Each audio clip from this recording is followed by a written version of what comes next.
All right, people, let's have a look at this roll between Grace and Jules. We'll look at this from Grace's point of view on the right here. I think she was a white belt at this stage, and Jules is a blue belt. So starting off here with some good hand fighting, and just something to be mindful of when we're hand fighting is in general, we want the inside position. You can see that Jules is starting to win that a little bit here. And now we've got good footwork, a nice base here. We're ready with our hands. We're trying to get to the inside position, potential arm drags here. And now we're just bringing our elbows out a little bit wide, looking for those collar ties, meaning that we are susceptible to having our legs attacked or our arms dragged. You can see right here, when we're circling for these collar ties, the elbow's coming away from the body and we're exposing potential underhooks or leg attacks. So when we think about using a collar tie, we should be thinking about extending our forearm kind of as a vertical line to try and frame in our partner's collarbone first before then deciding to cup the back of the neck or potentially snap and things like that. So here we're ducking out of the collar ties a little bit as well, which isn't a terrible idea, but it does mean that we have our pretty compromised base here. You can see, so when we are being collar tied by Jules's right hand there, when we're circling our head down, we need to add in some kind of elbow pass with our left fingers underneath Jules's right forearm there or wrist, or ideally we would even stay a little bit more upright and try and rotate our shoulders to pop those collar ties off so that we could start looking for Russian ties, throw bars, things like that. But when we duck out of the collar ties like we're doing now, it's very hard for us to see what's going on. It's difficult for us to be in an athletic position which we'll be capable of shooting from. But here, doing some good hand fighting. If in doubt when you're wrestling, just always hand fight. And you can see that that right elbow was a little bit wide and we lost the inside position there. So we've gone for a wrist control. And as we reach that right hand over the top like we did before, then Grace has kind of exposed herself to a potential shot here, which I think is what happens there with a good double leg or single leg attempt by Jules. So now we're in a pretty decent position to sprawl, and it looks like we tried to stay up on our toes here. So if we pause the video right here, you can see that this right foot is still on the ground and we kind of walked backwards. Although Jules did do a very good job at pulling the legs in and having a nice deep penetration step and getting connected behind our knees there is going to be problematic for us.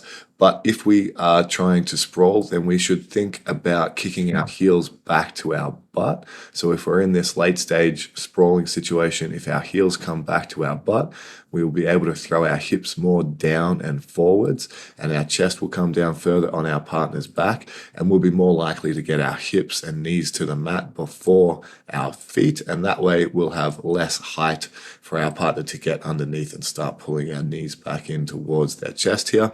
But Jules does a very good job of covering the distance and getting her hips back underneath her, and now we're in this front head position. So in general here, jumping on a guillotine isn't ideal, but if we are too late to sprawl like we were in this situation, or maybe not able to sprawl correctly, then a guillotine isn't a bad option. And here we land in a pretty good spot, but we are flat on our back. So we'll let this play out a little bit so you can see what happens. But whenever we're attacking a guillotine, we want to be on our left hip, the same side that we have their head on. That's the side of our body that we want to be on. And this right leg over the back can help us do that. But you can see here that while we're flat on our back, it's difficult to get onto our side. So a couple of little footwork things that we can think about here. One is using this left butterfly hook inside of Jules's legs to try and shift her weight in this direction. The other thing that we can do is try and use our right leg that's over the back here to almost like extend along the side of Jules's body there, so our knee runs into the hip a little bit, and that will help move our partner in this direction and prevent us from having our back flat on the mat where it's difficult for us to create the angle necessary to finish the guillotine. But we do have pretty good depth with this guillotining arm, but I'd say the thing that could be improved is keeping this shoulder forwards a little bit more. So if we try and keep our ear on the back here, then that will mean that we have a better ability to crunch our partner's chin to our chest. And whenever we're attacking guillotines, think about putting that shoulder forwards on the back of our partner's neck. That's going to allow us to tuck their chin to their chest more and give us a better chance at getting onto our hip. And also, if it's not working, then maybe we could put our right foot in, so the leg that's over the back. If we could put that in as a butterfly hook, we'd have a good chance at sweeping our partner over, and an even better chance if we can tuck their chin towards their chest to encourage them to roll over. The other thing in this spot here is that once our knee has started to go past the line of our partner's hips, it's much harder for us to use our shin on the inside of our legs here. So it can feel like a good thing to do where we wrap our foot around the leg there like we would do from half guard, but we want to keep our knee free so it's easier for us to get onto our side here. So Jules does a good job of toughing out this guillotine spot, and you can see that she's leaning towards her left, if anything, or kind of moving towards the right, but keeping Grace flat on her back. And Grace is doing a good job at not completely squeezing herself out on this guillotine position. But once Jules starts getting her hips through, it's much harder to hold on to this spot. And that was a decent attempt at adjusting onto our hip there. But with that left knee deep through, it's going to be hard for us to shift our hips over to the side. So now here, once Jules has popped up towards this tripoding position, that's putting her spine in a more neutral position, which is less pressure on her neck, and our shoulders are flat on the mat. But this does give us the opportunity to, like we were talking about before, put that right foot in as a butterfly hook. We could put our left foot on the ground, and that would help us bridge Jules over in this direction so we could chain it to attacks like anaconda chokes, or just look to follow up and get up on top. Even potentially ending up on top with a mounted guillotine would be good here. But anytime somebody's tripoding up here, this is a good chance to use that right foot as a butterfly hook, or alternatively, like we were talking about before, we could be extending that right leg, freeing our bottom knee, and using that left foot as a butterfly hook to try and shift our partner towards the screen left so that we can get more onto our hip here. And now Grace is running out of squeeze and instead abandoning ship, and we end up in a half guard chest to chest position. And maybe Grace has an opportunity to put a right foot butterfly hook in here, which is generally a good idea if your partner's knee is on the ground, and if the knee's off the ground, and if the knee's on the ground, then that lends itself a little bit more to a lockdown type situation. So sometimes reaching behind the back can lead to sneaky arm grabs, but in general, when we're being defensive, we want as many arms and legs inside the space between ourselves and our partner as possible. So bringing this left forearm in front of the hips at the earliest opportunity would be good. And that way, if our partner does mount us, we'll be able to start knee elbow escape straight away. And it also might allow us to keep our partner low down towards our feet and prevent them from being able to climb their hips up higher and potentially have an easier time freeing their trapped knee here. So we're holding onto the leg here, which is sometimes all we can do when we're in a half guard spot and we're starting to get our hips turned away from us. And then here Jules does a good job of picking up our elbow, and Grace has correctly put that left forearm back in front of the hips. And then here, while somebody's digging these underhooks, these little bumps can go a long way. Jules is doing a good job of grapevine the legs on top there, so it's difficult for us to start our knee elbow escape, but Grace is doing an excellent job at keeping those elbows in tight to her body. And notice this left elbow position, this is perfect. We're wide on the outside of the hips here, not committing it across the center line where we will be in danger of having our back taken. So very disciplined work by Grace on the bottom here. And now really good work with the feet as well. Sometimes when you're beginning jiu-jitsu, it's very difficult to figure out exactly what position your legs are in when we're underneath the mount there. But if you get good at recognizing where your hands and where your feet are during a roll, you'll have a much more accurate picture of exactly the position that you're in, and then you'll be able to choose the escape much more appropriately. So you can see here, Grace is doing a good job at pummeling the feet and trying to get that right leg flat on the mat in between the legs. And with that left forearm across the hips, that's giving Grace an opportunity to start to catch that foot. So really good job stepping over the ankle there and starting to catch that foot. That bottom knee was working very well. And now we get to an underhook spot with a half guard chest to chest position. So in this spot here, I would say anytime we have an underhook, we always want to get onto our hip so that we're facing towards our partner. So if we can bring our knees towards our left shoulder and this underhook hand over our left shoulder as well, we'll have a good chance at working onto our left side, and our left forearm here can frame against the knee. Maybe our hand can push on the hip a little bit and create some space, but we want to be trying to get onto our left side here and bring our partner's weight instead of in this cross body position. We want to try and bring their weight so that their head is on the same side of our body as their body. So here, this is excellent positioning by Jules on top here and making it very difficult for us to get onto our hip. So correctly trying to figure out what we're doing with our legs. Again, maybe an opportunity for a half butterfly while that knee is in the air, but that can be difficult to pull off. But once we start reaching with our arm over the back here, it's just much harder for us to control our partner or create distance from our partner here. So Grace is defending well with that forearm across the hips, and Jules does a very good job of coming back to the mount there, and Grace hits a perfectly timed bridge and roll. So something to note here is that Jules doesn't have to rush this spot on the top. Perhaps you could spend a little bit longer trying to pin a hand, get to the underhook, or potentially set the crossface. And the reason why that might be a good idea from this three-quarter mount position is if we flick our leg to mount there, Grace has got a very compact position. Her feet are close to her butt, making the bridge very high. Her head is free and able to move to this direction to make it much easier to bridge towards her left. The left forearm's across the hips. That right hand is ready to help out as well. So this is a perfectly timed bridge and roll here to get back to closed guard. So now we're trying to get our posture back and doing a very good job with our hands in the armpits and looking to stand up here. And perhaps what would make that standing up a little bit easier is trying to stand up wider. And instead of putting our right knee kind of in line with the butt there, we could try and pop up to both feet. And this is a matter of personal preference, but I prefer to have my fingers in the armpits here with my thumbs on top. So it's a little bit harder for our partner to break our grips with their forearms underneath ours. But Grace is trying to stand up, which is definitely the right way to escape, particularly as a beginner when you're looking to get out of closed guard. And as Jules starts opening her guard voluntarily, Grace sees an opportunistic leg attacks and sits back, but we'll watch this play out a little bit. Jules does a very good job of standing up, and then we end up in this double outside position. So if we go back just slightly to when Jules opens up her guard here, not a bad idea at all to sit back on a leg, particularly when we're down a number of points and it's going to be difficult to recover the point difference. So from here, what we can think about though is having our partner's leg that we're attacking very isolated. So maybe it's better just one frame back here, bear with me.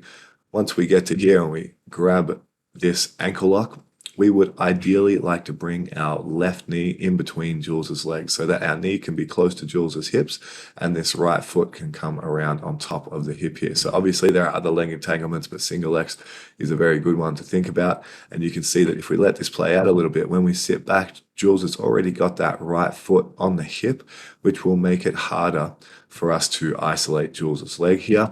And now when Grace tries to throw that left leg over the top, instead of pummeling her knee inside, it gives Jules a little bit longer to figure out the leg configuration and start standing up. So in a position like this, if reaping is allowed, I would recommend reaping so we can bring that right foot across the hips, turn our partner's body away from us and potentially go belly down with this ankle lock, ideally switching to some kind of figure four grip for the finish. But if reaping is not allowed and we're in this double outside position, particularly when our partner has stood up tall like this and their base is quite spread, we have the ability to sweep our partner back in this direction by using our double outside position. So our feet are on the outside, which may or may not be preferable depending on how you like to play it. But if we lift our hips up very high, which Grace is doing a good job of doing, and we chop down on the hip with that left leg, and then we add in a little bit of like a pendulum up and down, potentially crossing our ankles, we might be able to bring our partner over in this direction to bring them back to the mat where the foot will be off the ground and it will be easier for us to finish some kind of leg attack. So in a position like this where Jules is doing a good job of controlling the feet here, we have a few options, but in general, we want to think about controlling our partner's other leg. So obviously we talked about reaping before, so if we could, turn our partner away from us and start reaping, that might be a good thing to do, although it's not necessarily the best decision in a position like this. But if we can think about using our feet, so maybe we take this left foot that Jules is trying to control and post it in between her legs, keeping our foot behind the leg but our knee in front of Jules's body, then that will mean that Grace will be able to start transition to some kind of X guard or modified X guard on the far leg, just giving us a better ability to off balance our partner. And in a position like this where our head is being controlled, it's good to just try and off balance our partner with our legs and prevent them from being too happy with their leg configuration. But you can see here when we have a double outside position, so it's a little bit different to this, but if our left shin is underneath Jules's hips, then we have the ability to lift her up and we can connect our right foot that's around the hip on the other side to our left knee.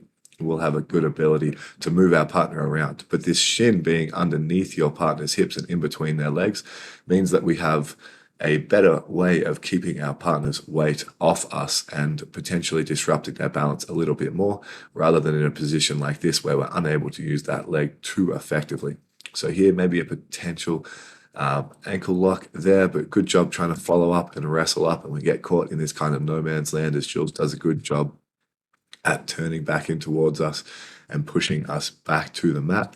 And then here we're in kind of guard retention mode. So maybe something that could be improved in a situation like this, and it's a good thing to think about, is if we're trying to play a seated guard like we are almost doing here, then keeping our shoulders forwards of our hips will mean that we have better wrestle up options and a much better ability to keep our weight forwards, which frees up our hands to hand fight. So in a spot like this, maybe we can use a 2-on-1 grip to pass Giles's arm across the center line where we could start attacking shin on shin and things like that.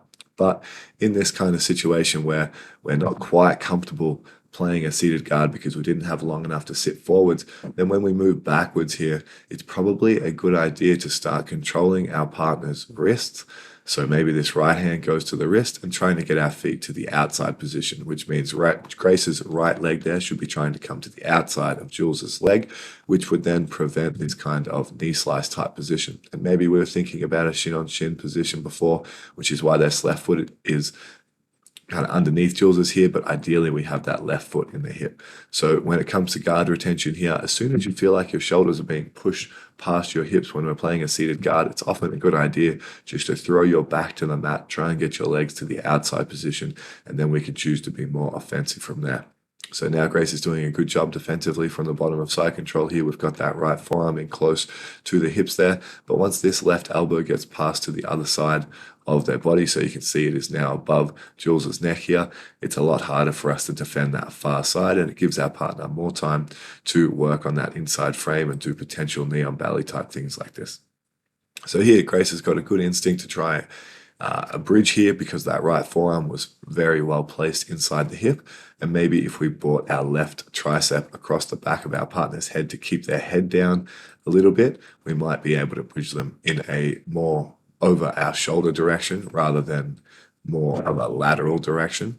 But still definitely worth to try and bridge there. And then as soon as that fails, we want to try and think about getting our elbow back in front of their body. But Giles does a very good job of locking up this arm triangle here. And now whenever we're defending against an arm triangle and our partner is not in mount, or they don't have any leg over the top of our body here, it means we have kipping style escapes available, or rather rolling style. So what that means is Grace can basically put her back flat on the mat, bring her knees towards her shoulders, and roll her lower back up off the mat. And then as she sits forward, she would be trying to, at the same time as she's trying to get her right elbow on the mat and right hand on the mat, she would be trying to turn her chest away from Giles and then bring this left elbow back down towards her hip. Because this space that Giles is closing off with her neck underneath our shoulder there, pushing that shoulder into our neck, is the danger of the submission here. But because our hips aren't controlled here, we should always try and roll our hips backwards, and you might even do a complete back roll. I think Imanari pulled a sick one of those off at a Polaris event. I can't remember who it was against. But if we do back roll here, it's often hard for our partner to maintain that arm triangle. And alternatively, we can sit up and then turn away from our partner as we get up on our right elbow. Feel free to comment if you would like me to link you to a video where that is explained. But now Giles has done a very good job of keeping that elbow trapped. We're trying to turn on our side, but good head position by Giles on top makes that difficult. So basically we should be trying to free that left elbow as much as possible. And I think we are about to see the finish. Nice. So very good defensively from Grace. You can see that as long as we're keeping our elbows in, we're in a much more powerful position when it comes to bridging and rolling.